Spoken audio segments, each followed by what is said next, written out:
Pour cette capsule, on va couvrir ce que j'appelle le post-third stream. Depuis 2 ou 3 capsules, on l'a vu, c'est de plus en plus difficile de définir les styles musicaux d'un artiste. Pourquoi? Parce que justement, chaque artiste développe son individualité et chaque artiste aussi va frayer avec différents styles, différents courants au cours de sa vie. Et puis plus on avance, plus les styles sont fragmentés.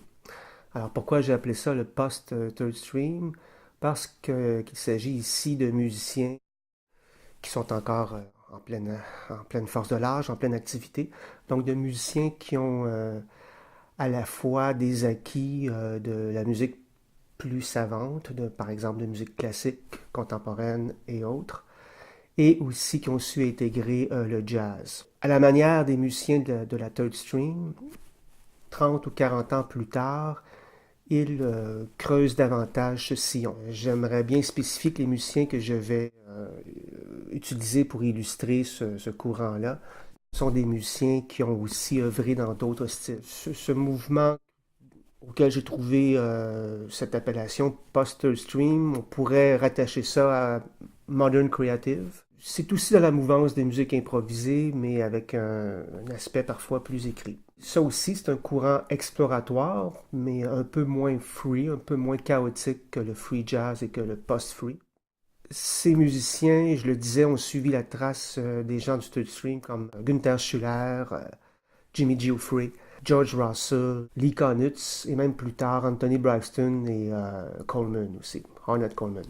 Il y a encore aujourd'hui avec ces musiciens une recherche pour trouver le dosage entre les aspects improvisés et les aspects écrits de la musique. Donc ils cherchent une fusion, une sorte d'amalgame, une recette gagnante pour aller plus loin dans leurs explorations. Ce qui est intéressant, c'est de voir, et j'en parlais d'ailleurs dans la capsule sur le third stream, c'est de voir qu'il y a des compositeurs de musique contemporaine qui ont une formation classique, qui vont faire le contraire. Et puis, ça fait quand même un certain bout de temps là, qu'il y a des gens qui ont pensé à ça. Déjà chez Stravinsky, il y a même chez Ravel, c'est des gens qui se sont intéressés au jazz et puis qui l'ont intégré d'une manière plus ou moins stylisée dans quelques-unes de leurs compositions. Enfin, assez peu, mais au moins 2 ou 3 chacun. Ce qui est intéressant aussi dans cette fusion entre les musiques plus savantes et puis le jazz, c'est que l'un nourrit l'autre. Et on sait que dans l'histoire, même de la musique classique, des gens comme Bach et Beethoven improvisaient pour trouver leurs idées. Malheureusement, on n'a pas les enregistrements de ça. Ça doit être assez fascinant d'entendre Jean-Sébastien Bach en train d'improviser pour essayer de trouver un de ses préludes et fugues. Même chose pour Beethoven. D'ailleurs, en passant, je pense que c'est l'opus 30 ou 31. Il y a un passage de Beethoven qui est carrément jazz, là, où il va utiliser un accord de dominante et puis la basse fait une figure répétée. Donc on dirait un ragtime et puis pendant ce temps-là, il va y avoir comme des espèces de petits fragments modaux. Là, la septième puis la fondamentale de l'accord est tapée et ça ressemble beaucoup à ça pourrait ressembler à du Duke Ellington. Donc, cette idée de dialogue entre l'improvisation et l'écriture, elle existe probablement depuis le début de l'histoire de la musique. Ici, la fusion des genres n'est pas pensée en termes de nivellement par le bas. Souvent, quand on parle de fusion, on parle de jazz fusion, par exemple, qu'on peut associer au jazz rock. Il y a quand même souvent, chez les musiciens de fusion, une volonté d'être plus populaire, de rendre leurs produits plus accessibles, plus commercial. C'est certainement pas le cas des musiciens dont je vais parler aujourd'hui. Donc ce n'est pas un nivellement... bon, j'aime pas l'expression par le bas parce qu'on l'a vu, il y a des genres parfois supposément mineurs qui vont loin. Puis en jazz, on sait aller chercher la sève, les aspects les plus intéressants de tous les genres de musique, que ce soit des aventures plus savantes ou des aventures plus intuitives. Euh, je pense que tout le monde a des chansons fétiches qui sont très très simples, qui sont très très bien faites, et c'est pas évident de faire des choses simples. Dans le cas qui nous occupe aujourd'hui, on parle de gens qui ont des propositions quand même relativement pointues et avec un public relativement restreint. mais en même temps qui vont chercher dans différentes sources, exactement comme les musiciens du post-bop ou du post-free, qui ont un discours extrêmement original, puis qui font une synthèse, une intégration des différentes influences. Une synthèse donc qui est très personnelle. Il n'y a pas de barrière. La curiosité est peut-être le maître mot, c'est leur guide, c'est d'aller chercher des éléments qui les touchent, puis d'essayer d'en faire du jazz, d'essayer d'en faire pas nécessairement du jazz dans le sens de swing, là, mais d'en faire une recherche en improvisation. Ils vont intégrer aussi parfois de l'électroacoustique. Il y a même un DJ dans un des disques en hommage à Mahler, un disque de Hurricane, un DJ qui fait aussi dans l'échantillonnage. Et puis on va aussi, comme dans le post-bop, surtout dans le post-free, on va aussi utiliser les instruments acoustiques de façon inusitée et des instrumentations plutôt rares. Le musicien dont je vais vous parler en premier, c'est Dave Douglas, qui est né en 1963. C'est un trompettiste et un compositeur. C'est un artiste extrêmement prolifique. Il y a plusieurs projets qu'il mène de front avec différents groupes, dont le groupe Masada avec John Zorn, qui revisite la musique klezmer, mais d'une manière totalement éclatée. Dave Douglas aime bien les groupes avec une instrumentation originale. Notamment, il a un quatuor avec un contrebasse, accordéon, violon et puis trompette. Il a joué avec plusieurs personnes, lui aussi avec Horace Silver, avec Guy Cluzevec, l'accordéoniste, avec, je l'ai dit, John Zorn, avec Anthony Braxton, avec Louis Clavis, Hurricane, dont je vais parler tantôt. Il a aussi joué avec Steve Swallow et Vijay Iyer, dont je parlais dans d'autres capsules.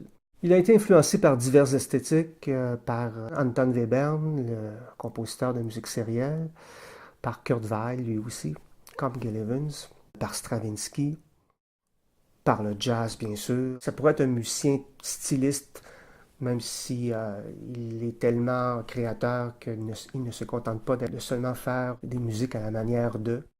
Il s'inspire aussi beaucoup du folklore européen, le folklore des pays Balkans notamment, de l'Europe de l'Est. Il s'est inspiré aussi dans certains projets de la musique d'avant-garde, de l'électronique, des improvisations avec DJ aussi. Donc, bref, c'est une palette très large d'influences qu'il a su digérer. Les propositions de Dave Douglas, tout en étant exploratoires, souvent quand même avec un aspect un petit peu plus séduisant que les musiciens post-free, tout en restant très original. C'est aussi un musicien qui aime bien rendre hommage à d'autres musiciens.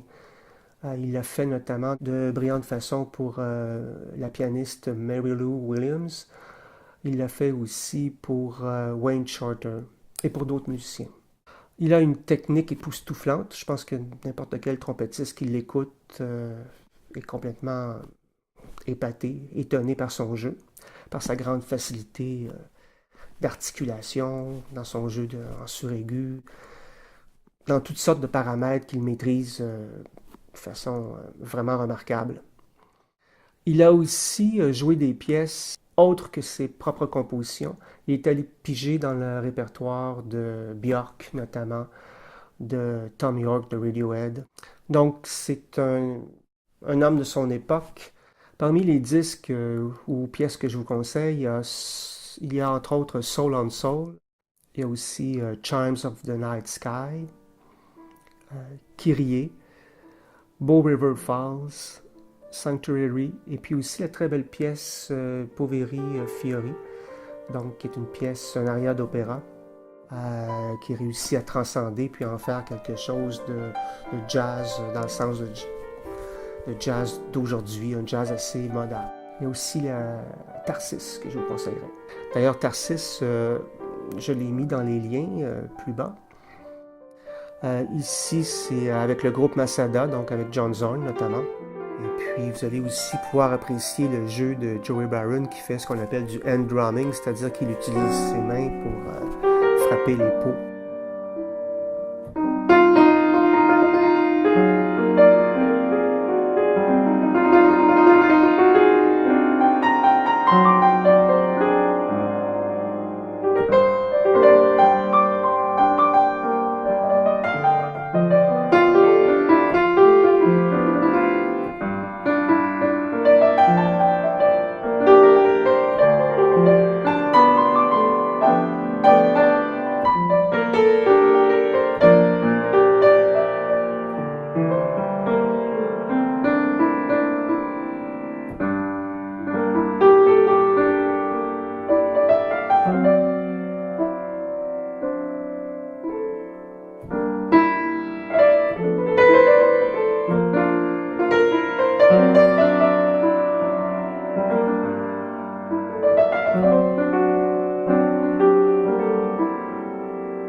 L'autre pièce que je vous conseille, c'est Mary's Idea avec Hurricane, le pianiste dont je vais parler tantôt. Cette pièce-là fait aussi partie du disque en hommage à Mary Lou Williams. C'est assez rare que je m'exclame devant des batteurs, mais Joey Baron, un peu comme Elvin Jones, c'est des batteurs que j'aime beaucoup. Vous allez pouvoir l'entendre, ça vaut la peine de tendre une oreille. L'entrée des cuivres est bop. Ça prend pas de temps que ça change d'allure, puis vous allez voir qu'il y a une maîtrise du métissage des genres. Il y a aussi des Infinite. Il y a une belle précision du jeu en duo dans cet extrait. L'accompagnement rythmique du batteur est assez inventif. Et puis, vous allez voir que le solo au Fender est très rythmique. Ça m'amène d'ailleurs à vous parler de Hurricane, le pianiste qui accompagne parfois Dave Douglas, mais qui a ses propres projets. Il est né en Philadelphie en 1956. C'est un pianiste et compositeur. Il a une formation en musique classique. Parfois, ça peut bloquer la création chez certains musiciens qui ont une formation classique et qui ont un rythme un peu carré. Mais chez ces musiciens-là, ils ont su assez vite intégrer les multiples facettes de l'évolution du jazz. Il a étudié la composition avec George Crumb, donc il a vraiment une formation solide. Il a joué avec Buddy DeFranco, avec Dave Douglas, avec Freddie Hubbard, avec Mobley, Don Byron, John Zorn, lui aussi, Anne Benning, et puis aussi Paolo Freso. Il intègre diverses esthétiques, que ce soit l'avant-garde, le klezmer. Il a fait des improvisations jazz sur les musiques de Mahler, de Bach, de Beethoven, de Schumann et de Wagner. Il se sert du matériel thématique, parfois même d'idées, de textures, de structures, de formes, pour en faire un sujet d'exploration. Ses projets sont souvent ambitieux et innovateurs. Il peut aussi bien aller chercher un DJ pour l'intégrer dans un hommage à Gustav Mahler. D'ailleurs, c'est une des propositions que je vais vous faire tantôt, c'est Gustav Mahler in Toblach. C'est un pianiste qui a un beau sens poétique aussi dans toutes ses entreprises, avec une belle touche, une installation de beau climat. C'est pas toujours aérien, là, mais c'est des climats qui sont contrastés. D'ailleurs, vous pouvez le voir dans différentes configurations. J'ai mis quelques extraits, notamment une improvisation sur un thème de Claudio Monteverdi. Donc là, il va chercher un matériel thématique de la fin de la Renaissance, début du baroque. Il y a aussi quelque chose d'un peu surprenant, la String Theories. Donc c'est Hurricane à titre de compositeur avec un quatuor à cordes. Et puis lui joue du piano. Donc c'est une musique qui est totalement écrite dans ce cas-ci. C'est un making-of du processus de création. Mais pour revenir à un monde plus près de l'improvisation, il y a des albums comme The Sidewalks of New York, Love Fugue, Solitaire, Hurricane in Bedrock. Je reviens à Dave Douglas pour parler plus à fond d'un extrait.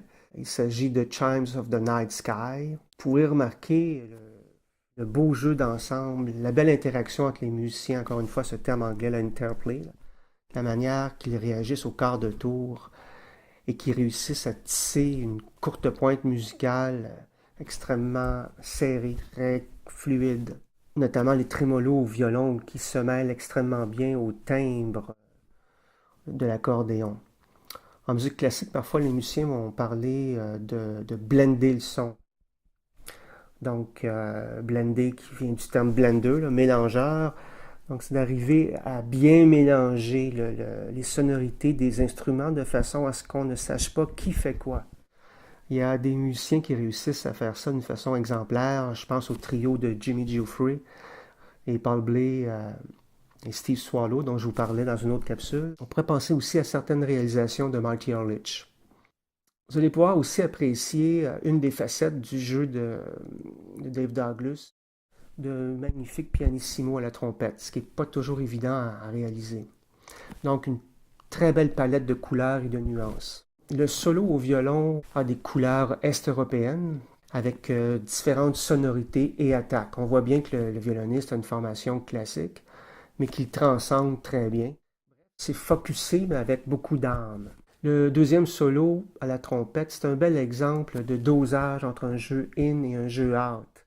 Donc, un jeu qui dérape, une improvisation qui nous amène ailleurs, et puis tout qui nous ramène quelque chose de plus familier. Entre ce qu'on fait avec un accord à la main gauche, par exemple, au piano, et puis ce qu'on joue à la main droite, il y a des relations qui sont ténues, qui sont pas évidentes dans un contexte X, mais dans les contextes qu'amène Dave Douglas, il y a une certaine cohérence qui s'installe peu à peu. C'est ce qui en fait la grande originalité. Il y a une variété rythmique dans ses solos, des sextuolets, des triolets. Il y a aussi une variété de sonorités et de dynamique. Et tout ça dans une sorte de continuité organique. Ce qui est magnifique avec ce quatuor, c'est d'apprécier la qualité d'écoute entre les musiciens. On se croirait face à un quatuor à cordes. L'autre extrait, c'est le trio de Hurricane, ici joué en 2010. Vous allez entendre un solo où Hurricane intègre des techniques de musique contemporaine au jazz. Il exploite tout le registre. Il va faire aussi des jeux de résonance. Ça, c'est parfois avec les pédales du piano qui viennent soulever quelques marteaux. Ou bien on peut le faire avec nos doigts qui vont chercher certaines notes sans les jouer.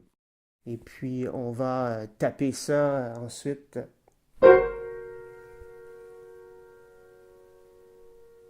Et on va aller chercher des résonances, des harmoniques avec les autres cordes qui sont laissées à vide. Donc il va utiliser ce procédé-là pour créer de la musicalité. Il y a lui aussi une très grande variété de figures rythmiques, un peu comme chez Dave Douglas. L'accompagnement de la section rythmique est assez contrapuntique. Donc c'est pas quelque chose qui est prévisible. On va chercher des couleurs, on va chercher des modes. On pourrait dire que chaque instrument est à la fois autonome et relié ensemble. C'est la marque des grands trios. Vous remarquerez aussi la belle variété d'attaques et de nuances. Ce qui est intéressant aussi, c'est de voir que ces musiciens-là sont capables de faire des liaisons entre, par exemple, un passage swing ici et puis des éléments plus contemporains. On pouvait retrouver ça chez Charles Mingus, par exemple. On peut retrouver ça chez plusieurs excellents musiciens d'aujourd'hui. La main gauche de Hurricane est capable de contrepoints assez inusités, comme je pense notamment à un pianiste dont j'ai déjà parlé, c'est-à-dire Brad Mehldau. Vous allez entendre une citation fragmentée de Round Midnight.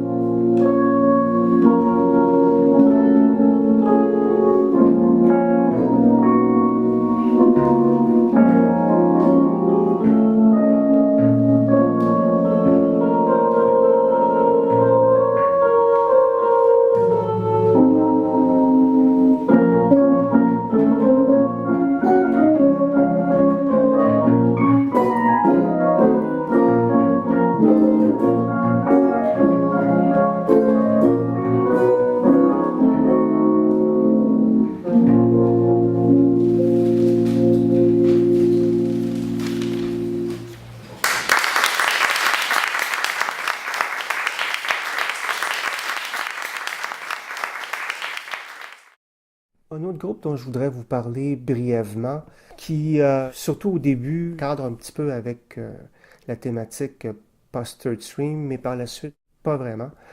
C'est un groupe qui s'appelle Particle Quartet, et c'est surtout dans le premier extrait que vous allez entendre une influence notamment de Steve Reich, des musiques minimalistes, mêlées avec du jazz. Mais plus tard, ils vont faire quelque chose de plus populaire, jazz synth-pop, là, en quelque sorte. Mais dans leurs premiers albums, on peut voir l'influence des musiques minimalistes et aussi le son du saxophoniste peut rappeler le jazz de l'Europe du Nord, notamment du saxophoniste Jan Garbarek. Ça peut aussi rappeler leurs premiers opus, l'étiquette ECM, surtout quand le jazz se fait plus folk dans certains cas, dans certaines publications d'ECM. Il y a aussi une intégration d'un instrument qui a été inventé en l'an 2000, le Hang, H-A-N-G, qui est une sorte de petit steel drum. Ça ressemble vaguement à un wok, un couvercle de wok. Puis avec les échantillonnages du batteur, ça crée un mélange qui est quand même assez intéressant. L'autre pièce est un petit peu plus dans une rythmique de pop indie, de rock indie. Il y a quand même une belle intégration de percussions électroniques aux instruments acoustiques.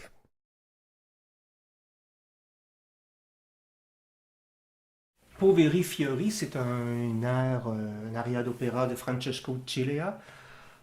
Et c'est repris ici par Dave Douglas, qui en fait une pièce de jazz contemporain. La structure d'origine est beaucoup plus complexe puisque ça s'insère dans un opéra, mais ici ça a été simplifié. Vous allez entendre notamment une cadence de type phrygienne ou espagnole dans cette pièce. Donc là, je la fais en Do. Et c'est ici que c'est une cadence espagnole. Le thème oscille entre Fa éolien et puis Fa dorien. C'est une belle progression originale composée par Cilea qui permet de favoriser les voix internes, c'est-à-dire la note Ré et Mi qui est sur toute la structure, mais les accords changent, donc ça donne une belle texture à la mélodie interne.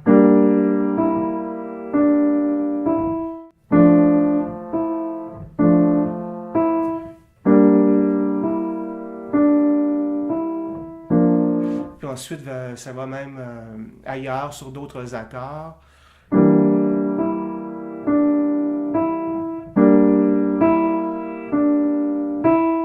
Etc.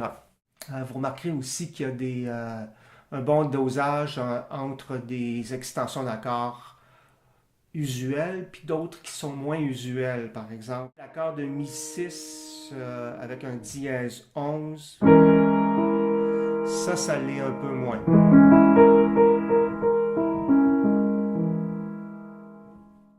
Et si on regarde la grille d'accords avec l'animation, il y a beaucoup d'accords quand même assez reposants là, en bleu. Et puis c'est vers la fin qu'il y a des accords plus dissonants.